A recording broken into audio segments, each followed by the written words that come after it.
Skein Book Chapter 1. Chapter 2. The first human footsteps on the Ganges Brahmaputra. The sky was grey, the land muddy, and all around were rivers, forests, and a vast valley of wonder. At the confluence of the Ganges and Brahmaputra arrived the foot of the first human, a nomad, who planted the first seed of life in the land we now call Bengal. Though a wanderer, from the imprint of that foot arose settlements, society, and the first identity of Bengal's history. Number 1. Where did humans come from? Around 50,000 years ago, Homo sapiens began migrating out of sub-Saharan Africa. After a long journey, one group traveled eastwards through Iran and India, eventually reaching the southern foothills of the Himalayas. A part of this population moved towards Bengal, some through the eastern path arriving near the Brahmaputra Delta, others following the Ganges Valley. Their arrival marked not just a settlement, but the dawn of a new life. Number 2. Natural landscape and suitability. The region they first reached corresponds to present-day Rajshahi, Pabna and Meherpur. This land offered fertile alluvial soil for farming, abundance of fish and animals, sources of drinking water, rivers and rain, warm, humid and life-supporting climate. Thus, they didn't leave. They built homes, formed families and gradually evolved into communities. Number 3. Bones, soil and fire, what do they prove? In various parts of Bangladesh, archaeologists have unearthed ancient tools, stone knives, pottery and burnt bones thousands of years old. Notably in Beraichhari, Chattogram, Mainamati, Kumilla, Pothia, Rajshahi and Chiri Bandar, Dinajpur, evidence suggests that early humans lived in these areas. Harun or Rashid wrote, archaeological findings of ancient Bengal prove that the Ganges-Brahmaputra Delta was one of the oldest centers of human habitation in Southeast Asia. Prehistory of Bangladesh. Number 4. Rivers meant life. Rivers were not just sources of water, they were mothers of civilization. Ganges and Brahmaputra were seen not only as rivers but also as deities.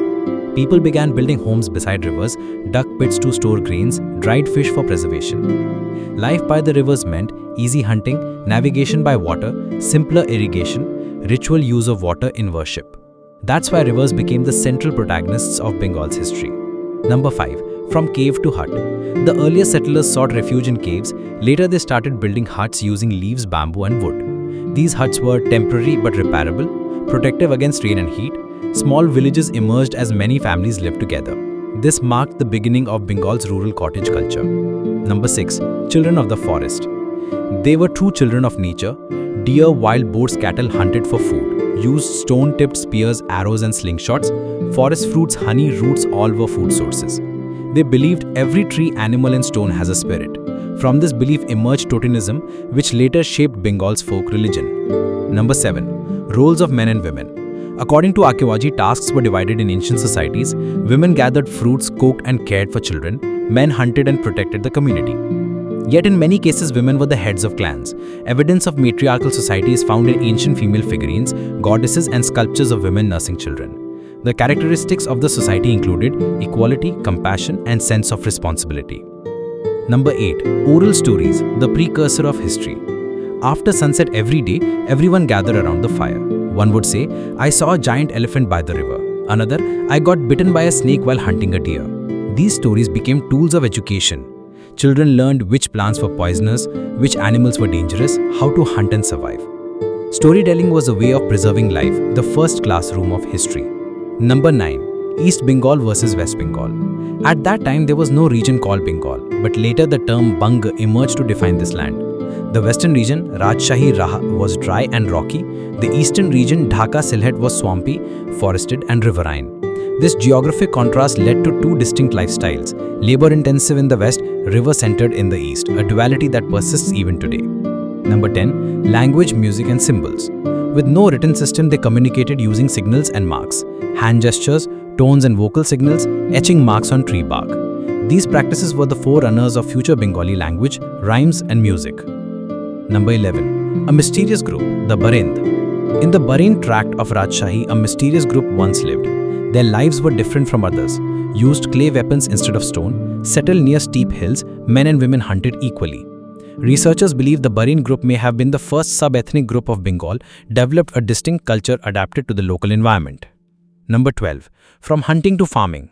Hunting was initially the primary livelihood, but over time they discovered plants grow from seeds.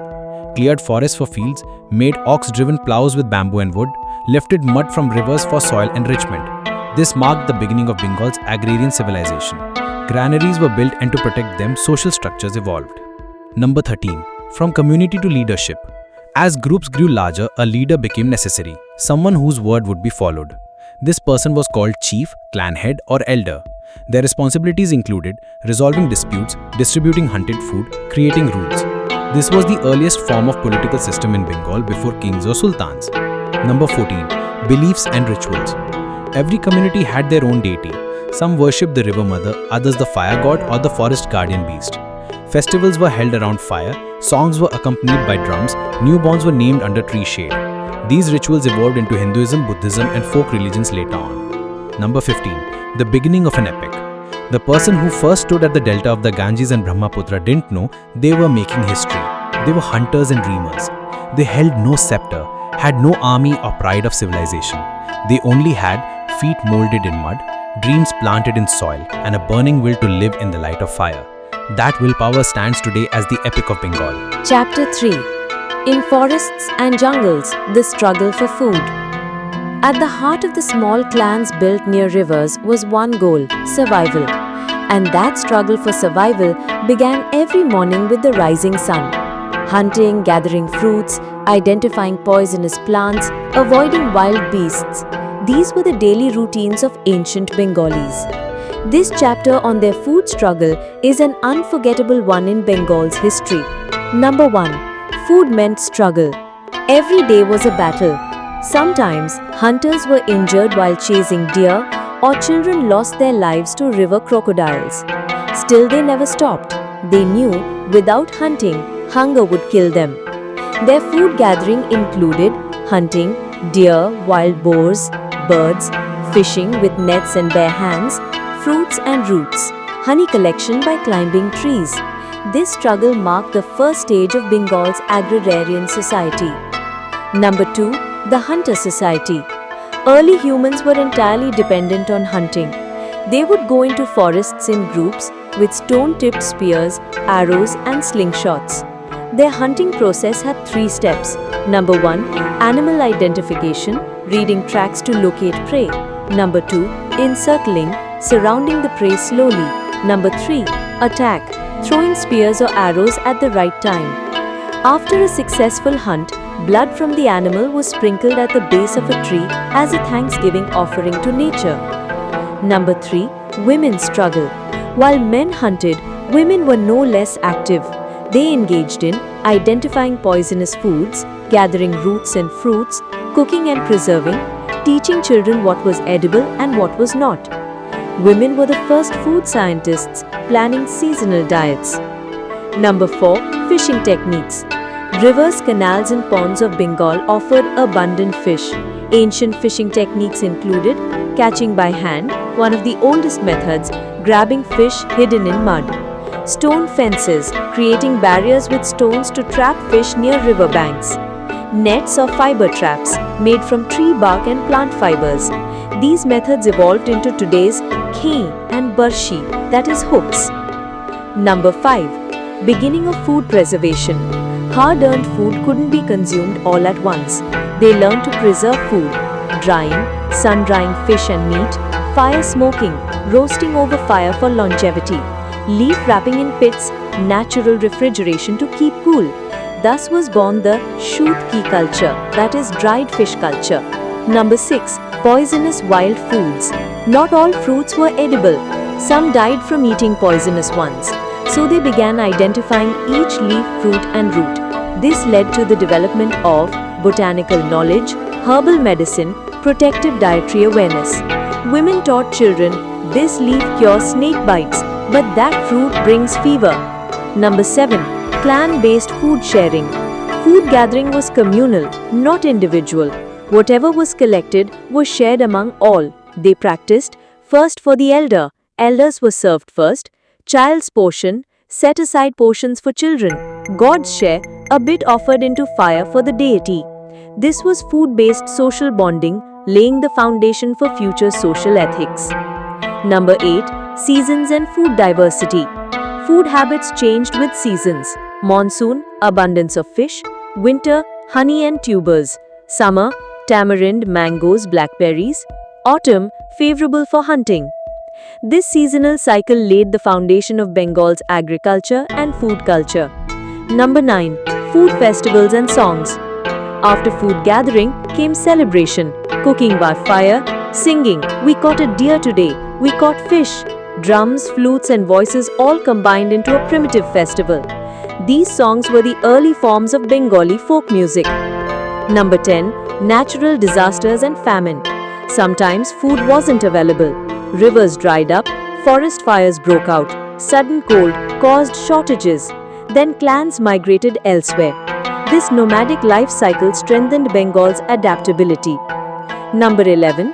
Forest medicine and food. Food and medicine were deeply connected. They knew which tree bark cured fever, which leaf juice helped snake bites, honey healed wounds. This knowledge later became folk healing, foundations of herbal and Ayurvedic medicine. Number 12. Animal food and religious beliefs. Initially, all animals were eaten. Gradually, religious taboos developed. Eating snakes or dogs became forbidden. Some birds were seen as sacred. Some meats were believed to cause illness. From these beliefs emerged animal worship, integral to Bengal's early religious culture. Number 13. Women's songs and food rituals. Ancient women sang while gathering food, while collecting roots. "Oh mother, this root is a gift from goddess Chandi." While picking fruits, "Oh sister, princesses grow strong eating these fruits." These songs were not just entertainment, they were prayers, beliefs and tradition. Later they evolved into ballads, bowl songs and folk parades. Number 14. Food becomes culture. Food was not just necessity, it became culture. Giving honey to newborns, burying rice with the dead, eating specific fruits or fish during festivals. Thus food became deeply woven into Bengali tradition. Number 15. Domesticated animals. Initially, they hunted wild animals. Later they noticed some could be tamed: cattle, goats, ducks, chickens. They began raising cattle for milk and plowing, rearing goats for meat and skin, keeping poultry for eggs and food. This domestication laid the foundation of household life and agrarian society. Number 16. Conflicts over food. When food was scarce, clans quarreled. Who would catch fish in the river? Who would gather forest roots? Who would claim the hunted animal? From this arose clan boundaries, rules and codes, need for leadership. Thus were sown the early seeds of political thought. Number 17. Deities of food. People realized abundant food was divine grace, scarcity was divine wrath. They created deities. God of crops for good harvests, God of rain to fill the rivers, God of hunt for successful hunting. These beliefs took deep root in Bengal's religious and cultural psyche. Number 18. The seed of a civilization. The daily struggle for food was more than survival. It was the foundation of society, trusting one another, dividing labor, adapting to the environment. From this struggle arose organization, leadership, customs, and eventually the state. Chapter 4. Fire, Clan, and the First Ancestor. The Genesis of Society. When humans mastered fire and began to live together, it marked the beginning of a grand chapter in the making of society. Gathering around fire to share food, exchange stories, and create rules gave birth to the clan. And at the heart of the clan stood the first ancestor, a leader, judge, guardian, and advisor, all in one. In this chapter, we will explore how the intricate and astonishing institution called society slowly emerged in the ancient lands of Bengal. Clan, society around the fire. Each clan was fire-centered. Fire was not merely a source of cooking or light, it was the nucleus of communal life. In the evenings, people gathered around fire, sharing hunted food, planning the next day, elders telling stories, children learning life's ways. Thus, the fire circle became the first social stage, or Adi Sabha. Birth of the clan. The key reasons for forming a clan were safety from wild animals, teamwork in hunting and gathering, raising children, support during natural disasters. The early clans were small groups of 8-20 people, based on kinship, Matriarchal, identity through the mother. Fraternal units, males of the same lineage live together. These clans formed the basis of future villages. The first ancestor, spokesperson of the clan.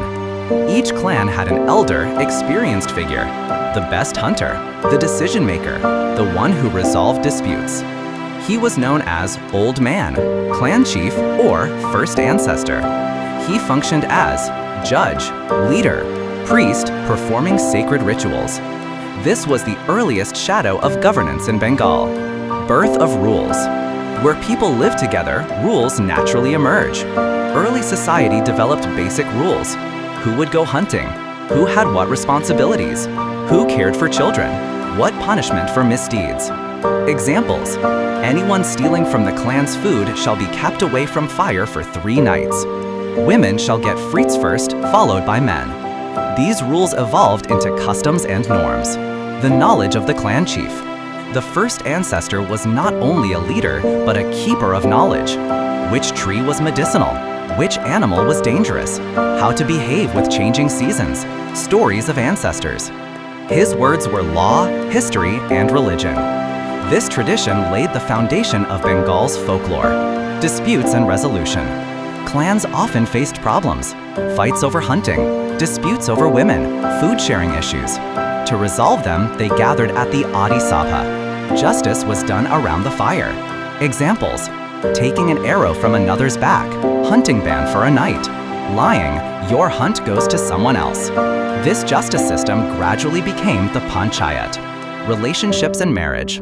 Marriage in early society meant pair bonding. Partner chosen from outside the clan, decided with consent of family heads, in exchange for honey, fruits, or animals. Though men and women lived together, structured society emerged for child rearing. Women were revered, especially for their ability to give birth. This system birthed the ideas of marriage, family, and inheritance. Children's learning and games. Children were taught to throw stones, catch fish with twigs, identify trees through songs. They played targeting with pebbles, hide and seek, tracking animal footprints.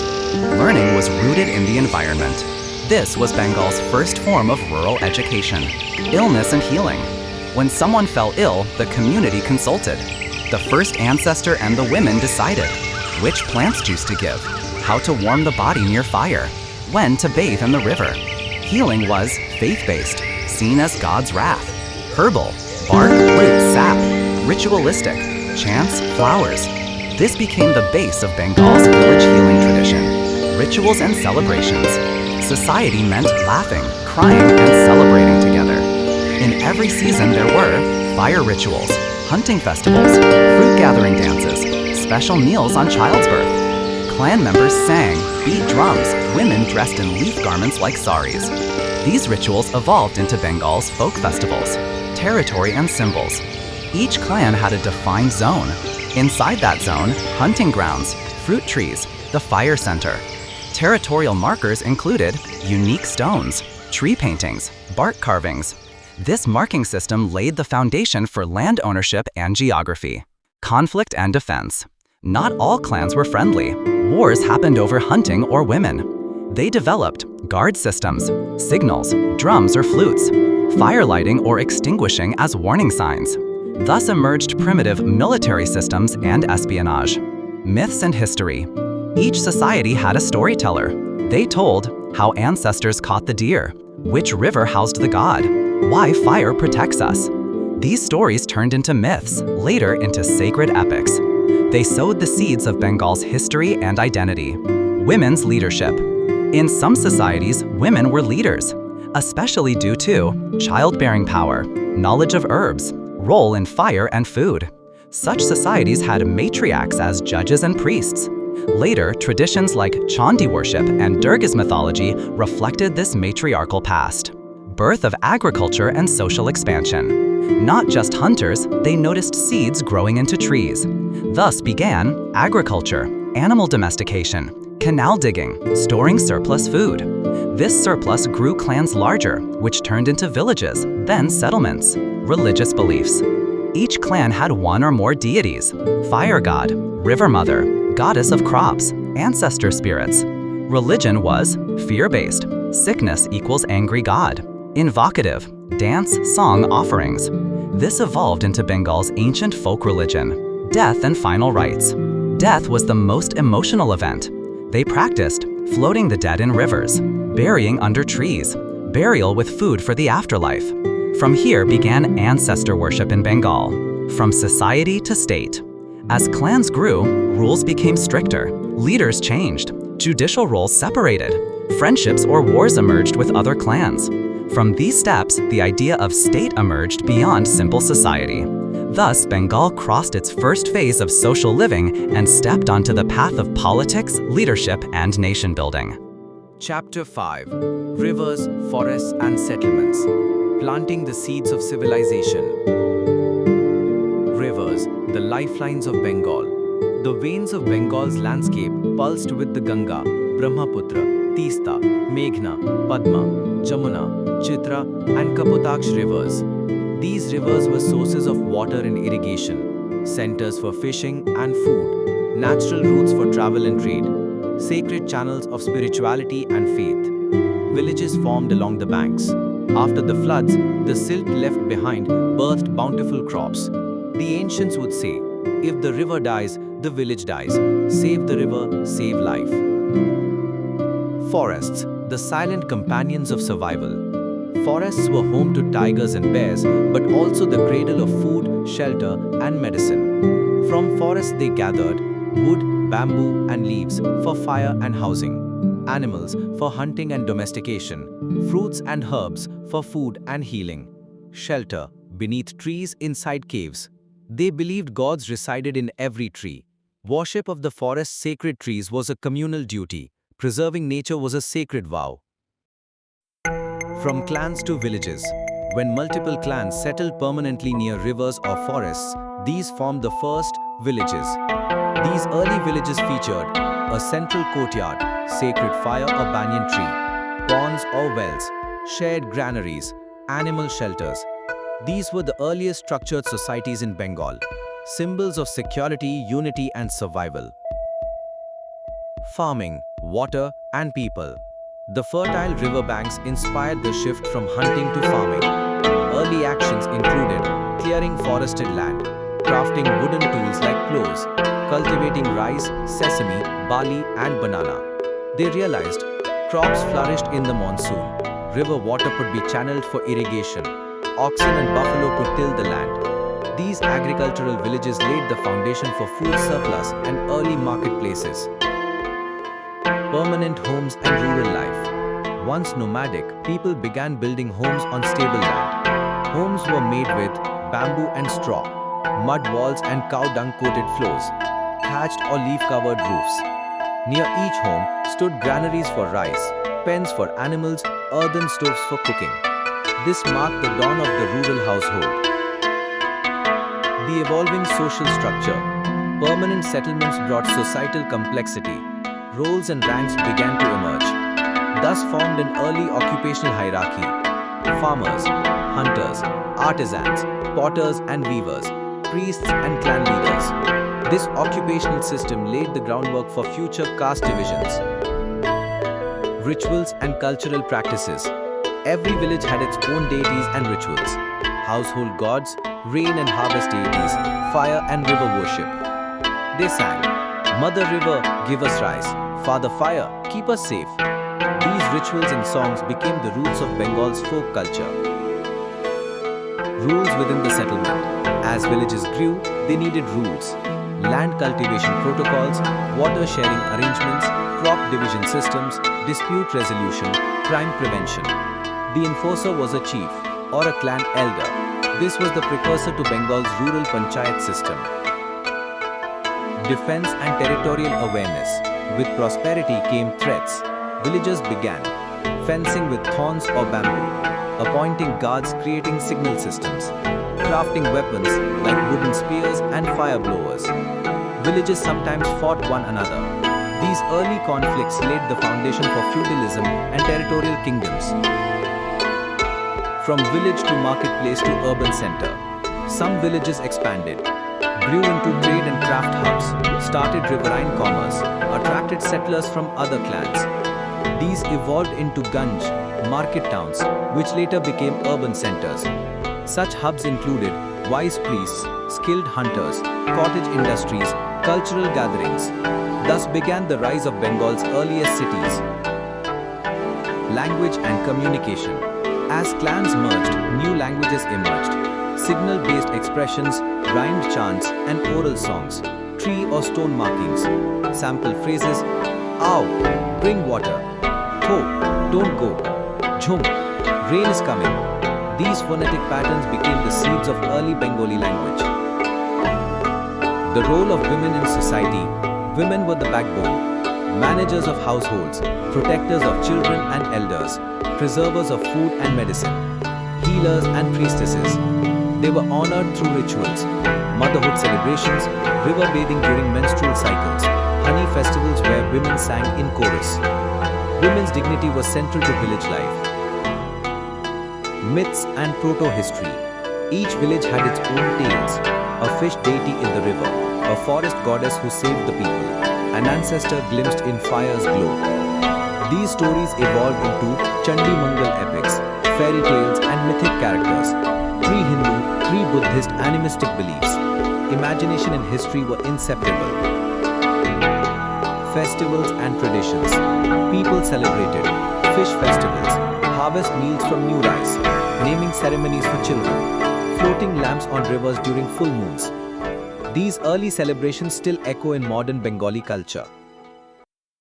The seed of civilization. These clans, villages, rituals, crafts, languages, rules, wars, marriages, and festivals together formed an organized human society. This was the seed of Bengal's civilization. Structured, cultural, rooted in memory, belief, and struggle. From this soil would rise kings, kingdoms, religions, and empires. Chapter 6. Stone Gods, Cave Paintings, the Birth of Belief and Art. From Fear to Faith. As early humans formed societies for survival, their minds were filled with questions, fear, wonder, and gratitude. Why does it rain? Why is the hunt unsuccessful? Who called me in my dream? They searched for answers in nature, in stones, in the leaves of trees, in the flame of fire. Thus began the journey of belief, and from belief art was born, drawn on cave walls, sculpted into stone. The Stone Gods. Humans began to perceive stones differently. A round stone resembled a mother goddess, a triangular one, symbol of fire. They began to wash and worship stones, offer fruits, honey, and flowers, light fire, and spread incense. These stones became Bengal's first idols. Later, eyes and faces were drawn on them. Thus, idols of deities were born. Cave art. After returning from a hunt, they painted stories on cave walls. A man with a spear, a deer fleeing, flames flickering in the background, a woman cradling a child. They created colors using tree sap, crushed stone, soil, and blood. These paintings represented history, imagination, faith, and aesthetic expression. Traces of such prehistoric cave art have been found in the hilly regions of Teknaf, Banderbang, and Ramu in Bengal. Deities and folk tales. They came to believe. River waves whisper through water goddesses. A tiger-faced guardian roams the forest. A maternal deity lives in trees. They crafted folk tales. When a girl cries, the rain begins. If you light a lamp by the river, the gods grant harvest. From these tales arose folk religion, which later evolved into Hindu, Buddhist, and local deity worship. Rituals and sacred dance. Belief was not only felt, it was expressed in rituals, dances, and songs. They practiced dancing around fire, offering lotus flowers in water, holding paddy grains in prayer to the deities. These dances were rhythmic and leaping, accompanied by drums, flutes, and wooden clappers. Among Bengal's tribal communities, such traditions are still alive. Worship of women. Ancient people observed. Women give birth, gather food efficiently, possess mysterious power. They began to worship women as divine mothers, river goddesses, harvest deities. This reverence for women formed the roots of goddesses like Durga, Chandi, Bondevi, and Shitala in Bengal. Fusion of art and story. Cave paintings weren't just images, they were visual tales. On one side, a hunting scene. In the center, a woman nursing a child. On the other, symbols of deities. Every image held a story. This visual storytelling laid the foundation of modern art and theater. Symbols and signs. They used symbols like sun equal power, triangle equal fire, circle equal life cycle, zigzag line, river or energy. These motifs appeared in textile decorations, cave paintings, religious signs. Later, these symbols inspired coins, scripts, and flags. Chants and sounds. They used special sounds in worship. Ooh, a call for rain. Hoo, hoo, ha, to ward off enemies. Oh, ma, a call to the mother goddess. These sounds evolved into chants and mantras, later becoming part of Hindu and Buddhist rituals. Growth of artistic skill. Art extended beyond caves. They painted and carved on clay pots, bark cloth or fabric, tree trunks. Their favorite themes included sun and moon, animals and birds, human faces, divine visages. These became the roots of Bengal's potters, weavers, and ornament artisans. Music and sacred songs. Every celebration included music, invoking deities through song, songs for childbirth, laments for death. Their music was simple yet deeply emotional. Mother River, give us rain. Fire Lord, give us grain. My sister's belly is empty. Give us honey, give us fruit. This was the beginning of Bengali folk music. Art's social role. Art and idols weren't only aesthetic. They served as teaching tools, preservers of tradition, carriers of memory, guides for rituals. Cave walls became textbooks for children. The priest would say, "Look at this picture. Understand why rain comes." The priest class. Those who painted deities, led rituals, and composed songs gained prominence. They became priests, lyricists, painters, astrologists. This gave rise to the concept of Brahmins or scholars.